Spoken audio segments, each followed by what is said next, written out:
L'approvazione dell'emendamento 1314, sostitutivo dell'intero testo dell'articolo 12 del progetto di legge, ha determinato la preclusione di tutti gli emendamenti insistenti sull'articolo 12 e la sua definitiva approvazione. 100 ore di discussione in aula, seduta è convocata a ripetizione da più di 3 mesi. Finalmente le 9 aziende sociosanitarie venete sono una realtà. Il Consiglio regionale ha approvato l'articolo della riforma sanitaria, l'articolo 12, che fissa definitivamente a 9 il numero delle ULSS, vale a dire una per ciascuna provincia, più quelle della Pedemontana e del Veneto orientale. Quello che più mi ha lasciato perplesso è stata questa vostra posizione, questo lungo ostruzionismo che alla fine non ha giovato né all'opposizione né tantomeno alla maggioranza. Sicuramente io ritengo il provvedimento ad oggi chiuso nella parte dei contenuti, nella parte della sostanza. Se nelle prossime settimane voi vorrete continuare con l'ostruzionismo, fatelo pure, però la responsabilità sarà solamente vostra. È una legge perfetta?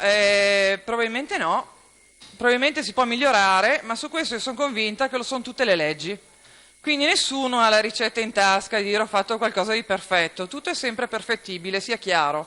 Io non conosco nessuna legge che sia perfetta, non l'ha fatto e detto non è migliorabile, ma a un certo punto bisogna cercare anche di fare sintesi. Impossibile questa volta per le opposizioni, per settimane barricate dietro uno sterile ostruzionismo, impedire la votazione di un provvedimento che continuano ad attaccare. Va solamente ed esclusivamente a dare un vantaggio a chi ha deciso di utilizzare un criterio che sia un criterio prettamente politico per la redistribuzione delle ULSS, per la redistribuzione dei servizi che poi saranno i servizi sanitari sul territorio, dato che questo è strettamente correlato a ciò che verrà dopo, ovvero la revisione del piano sociosanitario, la revisione delle schede ospedaliere e dei posti letto. Ora la definitiva approvazione della riforma sanitaria, già definita in tutti i suoi aspetti salienti e di fatto già operativa sul territorio, mancano solo alcuni articoli finali. Ci si augura si tratti solamente di una formalità, visto che di tempo finora se n'è perso anche troppo.